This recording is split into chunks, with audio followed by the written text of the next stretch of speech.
Hey everybody, welcome to this week's exciting episode. Have you ever watched a rocket take off? I've been watching several of these SpaceX launches and they are so incredible to watch, both coming and going now with rockets being caught by chopsticks apparently.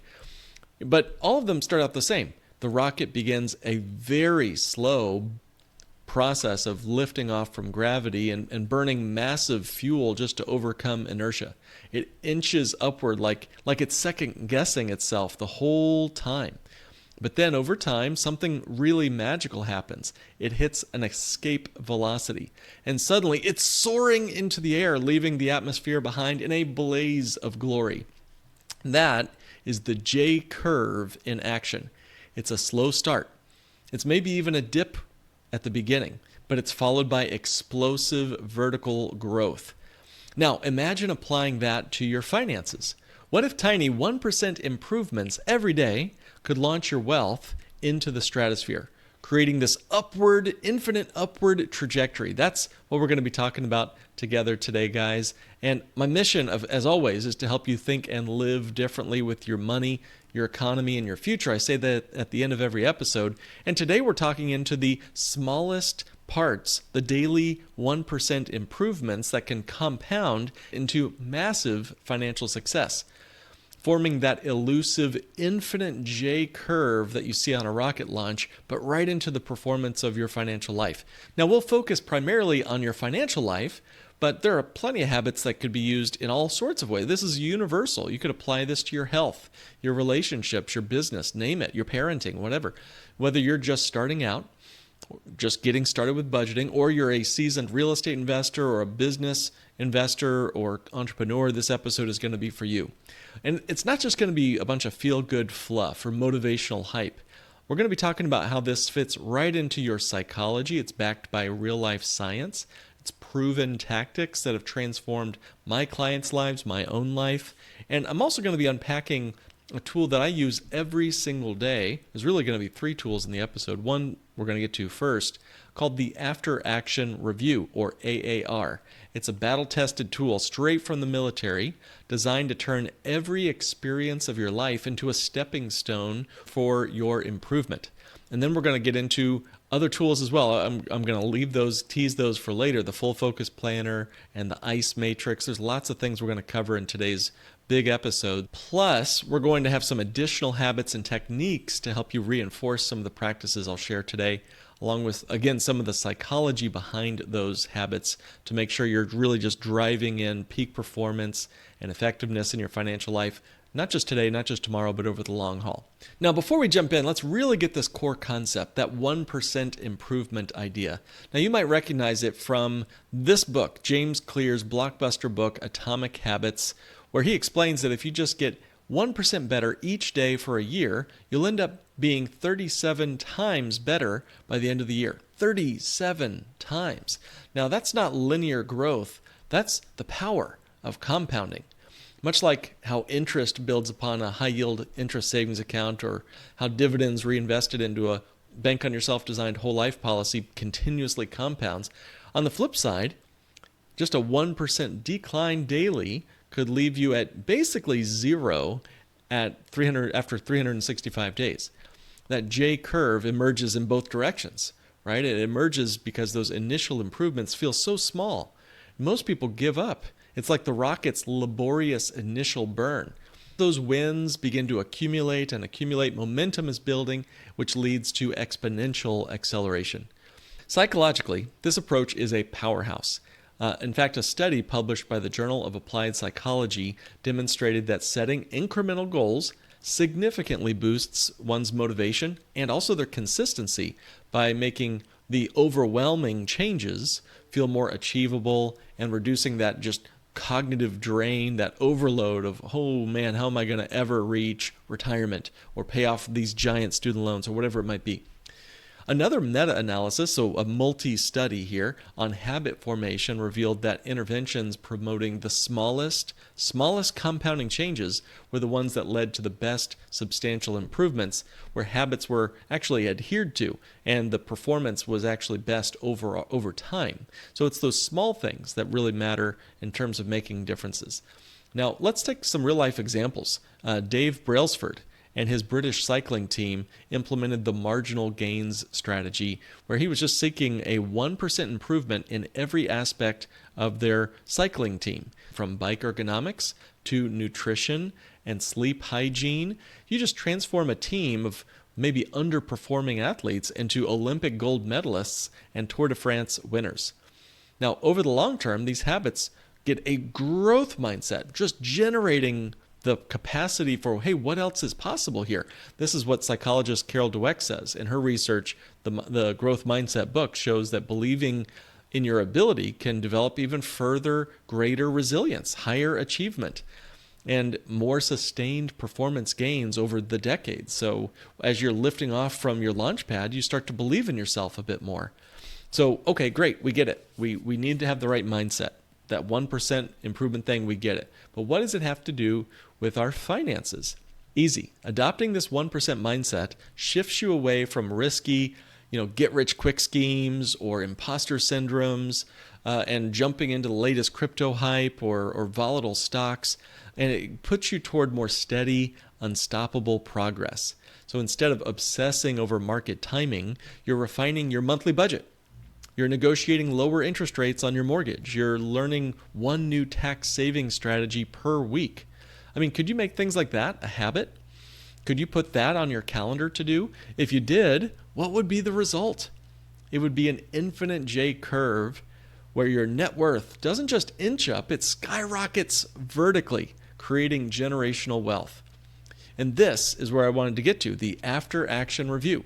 This is your daily financial debrief for continuous improvement. So let's get tactical here. Our first tool, the After Action Review, or AAR. It's a method that was, again, developed by the U.S. military in the 1970s as a way to systematically learn from missions, exercises, real-world operations that really ensured that one lesson from yesterday could be enhanced and improved upon for the next day, whatever performance they needed to improve.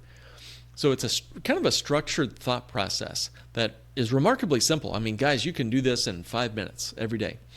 Any event could be reflected upon, whether it's a military operation or a corporate business project or your daily financial activities. You simply ask yourself a few key questions. What was planned? What actually happened? What worked well? And what didn't work well? And then, to make it really more actionable, apply the KISS principle. No, it's not the keep it simple stupid. It's this, KISS. Keep. What will you keep? In other words, how will you sustain your successes? What will you improve? In other words, refine the mediocre things. What will you start? Introducing new elements. And finally, what will you stop? What will you stop? Eliminate your failures. So this isn't just some abstract corporate military jargon. No, it's a proven framework for turning raw experiences into actionable intelligence. In fact, another meta-study published in the Psychological Bulletin examined the effectiveness of AARs, they call them also debriefs, across various contexts. They found that they improve team and individual performance by an average of 20 to 25%, with even stronger effects when the structure was followed properly. 25% better just by following those methods. So why does this work so well? Psychologists tell us that deliberate reflection enhances learning by consolidating your memories, identifying those patterns in your life, when one thing works or doesn't work, finding the pattern there, and also fostering just, again, the growth mindset and just being more adaptive as a human being, not just doing the same thing over and over again, expecting different results. Harvard Business School showed a study recently, too, that shows that employees that spent just 15 minutes reflecting at the end of their day improved their performance by 23% compared to those who didn't. 23% gain just for 15 minutes of personal reflection at the end of the day. I mean, what were most of us doing with that last 15 minutes? Were we just doom scrolling or something? So 23% better just for 15 minutes. That's a great ROI with your time. In fact, over time, it builds a neural pathway for better decision making. And you can build that neuroplasticity in your habit formations when you're regularly doing the after action review. Now, let's start with some beginner strategies here. Let's say you're new to personal finance. Perhaps you're living paycheck to paycheck. You're just beginning to track your own finances. And at the end of each day, you decide to conduct a AAR on your spending habits. So again, what was planned? Okay, the plan was stick to $50 daily budget for food and miscellaneous stuff. What actually happened? Oh, you spent $60 yesterday, including an unplanned lunch out and also a coffee run. What worked? Well, you packed breakfast at home, you saved $10 compared to eating breakfast out. But what didn't work? It was that impulse latte that you got. It derailed your afternoon discipline, and you forgot to check your budget app after you made the transaction. Okay, so now let's kiss yesterday goodbye. Again, we'll keep packing breakfast. It's a winner for cost and health, of course. We'll improve our lunch prep by batch cooking affordable meals, maybe on the weekend, and then starting to set your phone reminders up for budget check-ins at noon, and stop visiting that coffee shop during work breaks. Maybe office brew is just as good, right? So if you consistently do this, your budgeting skills will continually improve. You'll get that 1% daily improvement. And maybe one day you save $5. But by week 4, maybe you're under budget regularly and you're funneling all that extra money into your emergency fund. And over 6 months, you're watching that J curve appear. That chronic overspending strategy has now turned into 15% of your income getting socked away into long-term strategies and savings. It builds that real safety net that keeps you from falling back down into the debt spiral staircase. So that's for the individual. What about AAR for more advanced financial individuals, like a real estate investor managing multiple properties? Again, the AAR scales up beautifully, guys. Let's say, for example, that you closed a real estate deal. What was it you planned to do? Well, you planned to flip a fixer-upper for 50 grand, and you wanted to profit on that fixer-upper within 90 days. What actually happened? Well, it actually took you 120 days to sell that property, and you yielded $40,000 due to unforeseen plumbing issues and a market slowdown. So that's what actually happened. What worked here? Remember, that's the next question. What worked? What worked was, in this case, your established network of reliable contractors accelerated repairs once they got started. But what didn't work was you underestimated the renovation costs by 15%. You didn't account for all the rising interest rates that were going to be affecting buyer demand, which slowed things down altogether. So now let's kiss the deal goodbye. We're going to keep nurturing that contractor network. We'll keep on with regular referrals and network feedback sessions. We're going to improve our cost estimation by using software tools like CoConstruct, for example. For detailed bids, we'll start allocating 10 to 15% of our profit into a contingency buffer, maybe a whole life policy in every deal you do. And we'll stop rushing initial inspections. Maybe we'll even hire a second inspector for thoroughness. This just gives you some ideas of how you might do this after action review for real estate. I think you guys get the picture. So how can we bolster this habit no matter where you're at financially speaking? Well, you can bolster the AAR habit and ensure that it sticks by incorporating complementary techniques. I like to pair it myself with morning journaling. So you could dedicate 5 to 10 minutes at night, or in my case in the morning, to write out your AAR in some sort of dedicated notebook or maybe an app. There's an app out there called Day One. It's a great journaling app. I personally like to use Notion. Notion is another free software tool for my after action review, and I do it as a part of my morning ritual every day. Second, accountability. If you share your weekly AAR summaries with a spouse or a financial accountability partner or some sort of online community like ours, you can join it for free, by the way, at notyouravg.mn.co. If you shared your AAR on there, I know you'd be surrounded by people ready to support you. In fact, studies on habit psychology emphasize the role of cues and rewards with long-term adherence. So if you make your AAR your evening wind-down ritual, followed by a small reward like a herbal tea or maybe a quick read, that would really emphasize and underline that this is a daily routine you want to keep doing. And finally, use visualization. Maybe before bed, mentally rehearse what you're going to do on the improve side of the KISS formula based on that KISS that I mentioned earlier. In fact, if you visualize, you'll have a better chance of actually implementing it the next day. Now, next tool in our 1% improvement project here is something called the Full Focus Planner. Full focus planner. Now, again, building on reflection, I want to integrate the full focus planner. It's a journal written by Michael Hyatt and his team. It's just a productivity powerhouse designed for high achievers like yourself who want to turn ambitious goals into daily realities. I'm not a sponsor. He's not a sponsor of my show or anything. I just think he's got a great tool. And again, you can use the physical full focus planner or turn it into a digital version if you prefer. But it's more than just some calendar or a to-do list. This quarterly planner emphasizes intentionality with sections for annual goal setting, weekly previews, daily pages where you're highlighting your top big three priorities, and your ideal week and more. So this is building in habit trackers and reviews from users. Praise it. And I am one of them, by the way. I've always seen it as a super effective way to boost productivity. In fact, one Amazon reviewer noted it helped them achieve 10 goals per quarter by focusing on high-impact tasks.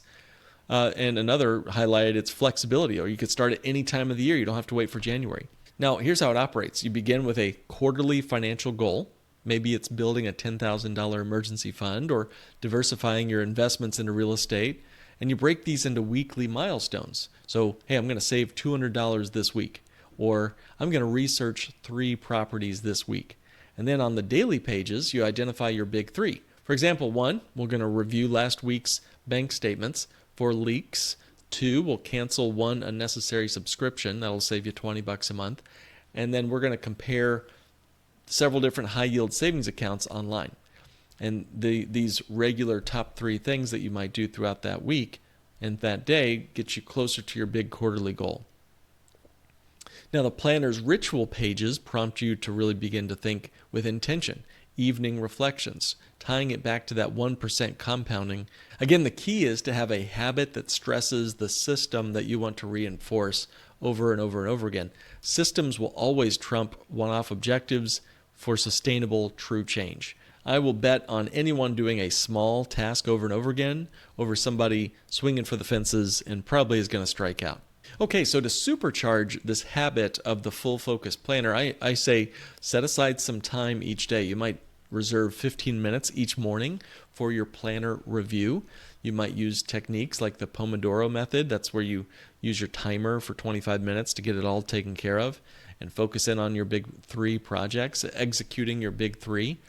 And you can integrate mindfulness apps like Headspace to get you in the right mode and emphasize and enhance your focus on what your big 3 are, where you can work on that each day. And again, I recommend using and integrating mindfulness apps like Headspace for pre-planning meditation, which gets you into that mode, that focus mode of, hey, this is an important time of your day, whether it's morning or night, to get focused on your big projects for the day. The improvements don't just happen by accident. It takes intentionality. So by meditating first, you can get yourself in the right mind to then focus in on your big projects and goals for the day or week or month or quarter so that you can, make those 1% improvements stick and reach your financial goals, whether small or large. And now let's get to the third strategy here. It's the real magic happens when you combine the AAR and the full focus planner into a seamless system. So I recommend ending each day or starting the beginning of the next one where you incorporate your AAR insights directly into your full focus planner notes. That'll inform tomorrow's big 3 priorities. So every day becomes like a deck of cards. You're just stacking wins. It's a lot like if you've ever played an RPG, like a role-playing game, video game, whatever. You begin to build up XP, experience points. And as your XP goes up, you begin to level up. You level to level 2, level 4, level 8, level 10, and so on, as you begin to build up those XP points. All right, now if you're like most people, and like me too, this after-action review, this full focus planner, will give you more goals than you can ever really accomplish in one lifetime. I mean, if you're like me, you might have a list of tasks to do that's 30 miles long. And if you've ever felt overwhelmed by this sea of great ideas, wondering which one to chase after first, maybe there's so many real estate opportunities or business deals that you're just overwhelmed and possibly even hitting analysis paralysis, it can be sort of like standing at a buffet of opportunities where everything's looking really tasty, but if you pick wrong, you're going to be left with regret or overwhelmed from the lack of being able to complete this task. The list of undone tasks is almost like a list of debts that are not paid. But what if there was a simple tool to cut through the noise, to know and to prioritize ruthlessly and focus on what truly moves the needle? This is where I think the third and final tool I wanted to share with you guys today is so valuable. It's called the ICE matrix. The ICE matrix, and it's been a game changer for me in deciding between which options by scoring impact, that's the I, C, confidence, and E stands for ease. So impact, confidence, and ease. Now, this isn't just for business owners or for personal projects. You could apply it to your financial life too. You could decide between certain investments, or maybe pick between 2 or 3 side hustles you could pursue, or which debt to pay off first. It's all about prioritizing and building that infinite J curve of success that we discussed earlier. So let's break it down. The ICE matrix is a scoring system. So you list your projects or ideas on a table, so vertical and horizontal table. For each of them, rate the impact. How big is the payoff if successful? Again, scale of 1 to 5, 5 being the greatest. Confidence, how sure are you that you can pull this off on a scale of 1 to 5? And then ease, how simple is it to implement on a scale of 1 to 5? Then you just simply multiply the scores for a total, for a maximum of 125 points. That's 5 by 5 by 5. So this forces some specific realism, strips away a lot of the hype and the emotions behind this, and gives you a simple number to consider as you make a decision. So for example, let's say you're debating financial moves. So project 1, write a book. What's the impact? Okay, well, it could change lives. It could build authority. Let's put that as a 5. Confidence. You're not much of a writer. You've never really been much of a writer. So let's give yourself a 1 for that. And then ease, it's very time intensive to write a book. So we'll put that as a 1 as well. So 5 times 1 times 1 equals 5. That's a low priority project. Now project 2, okay, so now let's say we launch an online course on the budgeting basics, for example. So impact, it might be a 3. It helps a niche audience. Number 2, the content, but you need tech skills, so let's give yourself a 2 for confidence. And ease, platforms like Teachable make it really easy, so let's do a 5 for ease. Okay, so 3 times 2 times 5 is 30. That's better. Okay, so this is great, but how do you know what to really do? So first of all, before you do all your scoring, clarify what you're trying to do. What is your goal? For example, you're going to boost passive income by $5,000 a month. Also discuss your time frame. Okay, within the next 6 months, that's going to be important. And lastly, we need to kick out our emotions and just focus on the reality of things. So again, no favoring a pet project just because it feels fun in the moment. You have to really deal with the real projects as they really are. So once they're all scored, you rank all of these different projects on a scale of from 1 would be the lowest score and up to 125 would be the highest score. Narrow them to the top 3 with similar totals, and then discuss those top 3 options with trusted folks, your spouse, mentor, or again, bring it to our community by joining it for free at notyouraverage.mn.co, and we'd get feedback, and you can get our buy-in if you'd like. Does this goal align with your values? Are there any red flags? Does it work? Again, you can find all of us waiting for your contributions and your ideas at notyouraverage.mn.co. So we will help you overcome the shiny object syndrome. We'll help make sure that your project is prioritizing the high leverage actions that you need in your financial life. Again, it might be launching a course or writing a book, or it could be something totally different for you. Maybe it's starting to drive Uber or paying off this credit card or investing in that 5th project, that business project you've been talking about. Again, every time the ICE matrix is included in my life, I've always found it to be very clarifying. And according to studies in the Journal of Behavioral Decision Making, using tools like the ICE matrix can lead to 30% better outcomes over just your gut feelings. Which projects should I pursue, and that sort of thing. Okay, wow. So we've covered a lot here, guys, from the AAR formula to the Full Focus Planner to the ICE matrix. All of it is there to help fuel your 1% financial ascent into space. So here's a few things you can do from here.